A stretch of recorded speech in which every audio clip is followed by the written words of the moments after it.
From the private case notes of Dr. Howard Lorne, Entry 1, Patient 313. Dr. Howard Lorne had been retired for years, but as he walked through the familiar sterile corridors of Dunmore Asylum, the echo of his footsteps stirred memories he thought he'd forgotten. Fluorescent lights buzzed overhead, painting everything in their sickly yellow hue. The air was thick with antiseptic, yet beneath that sterile scent lingered the faint, persistent odor of decay, time eating away at sanity itself. He paused at room 313, the steel door marked with rust around the edges, its observation window smudged and cracked. Inside sat a man whose file Lorne had studied for hours before coming, yet about whom he knew virtually nothing.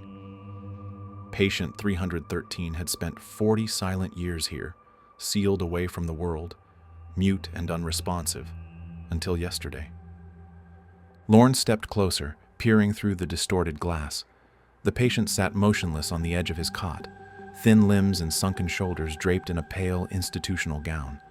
His eyes stared directly at Lorne, hollow yet strangely alert, as if expecting his arrival. The door opened with a metallic creak, sending chills down Lorne's spine. He stepped inside, notebook clutched tightly in one hand. A guard closed the door softly behind him, leaving the two men alone. For a long moment, silence stretched thick between them, broken only by the muted hum of ventilation fans. Finally, the patient's dry, unused voice cracked through the quiet, startling Lorne despite his anticipation. "Howard, I knew you'd come." The doctor froze, his pulse quickening. "How do you know my name?" Patient 313 tilted his head slowly, a hollow smile spreading across his lips. "We've spoken before. Don't you remember?" Lorne maintained composure, a practiced calm hiding the tremor in his chest. "We've never met. You've been silent since your admission." "Oh, not here," the patient whispered, leaning forward slightly.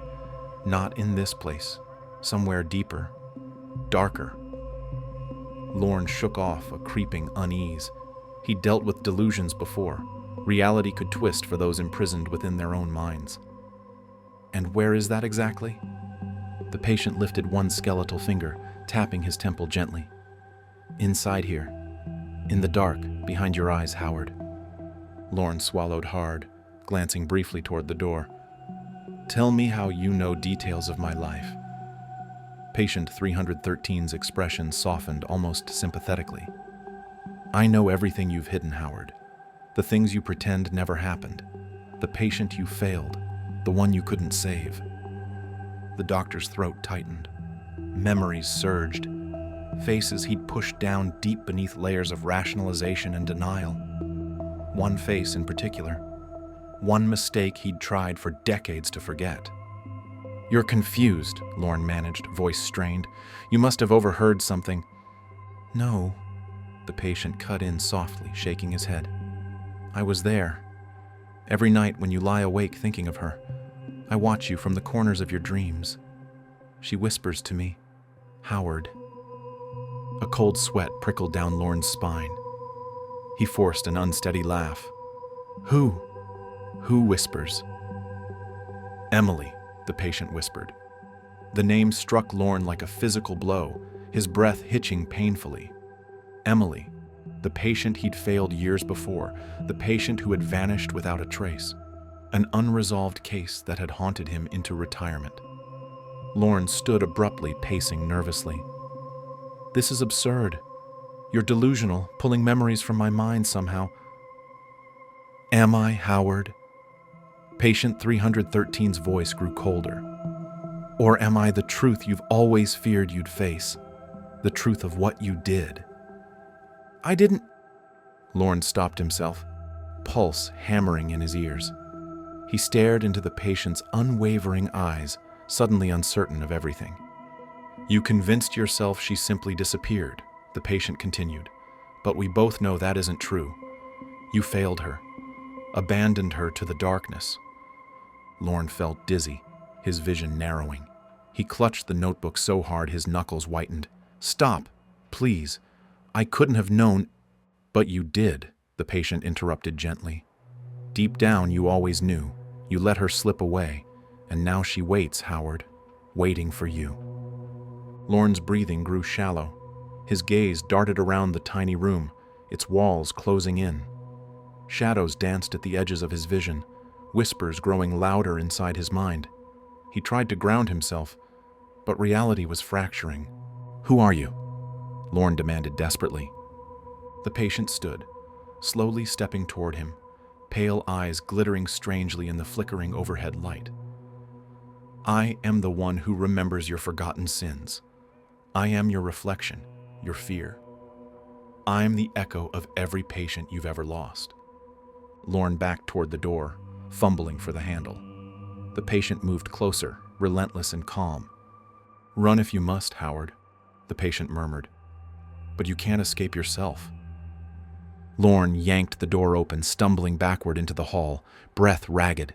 He slammed the door shut, leaning against it, gasping. The guard eyed him warily, but Lorne didn't speak. Couldn't speak. The asylum seemed different now, distorted somehow. Familiar halls now oppressive, memories pressing in from every darkened corner. As he hurried toward the exit, Lorne passed rooms identical to 313, each one harboring a silent occupant. He felt their unseen eyes on him, judging, accusing.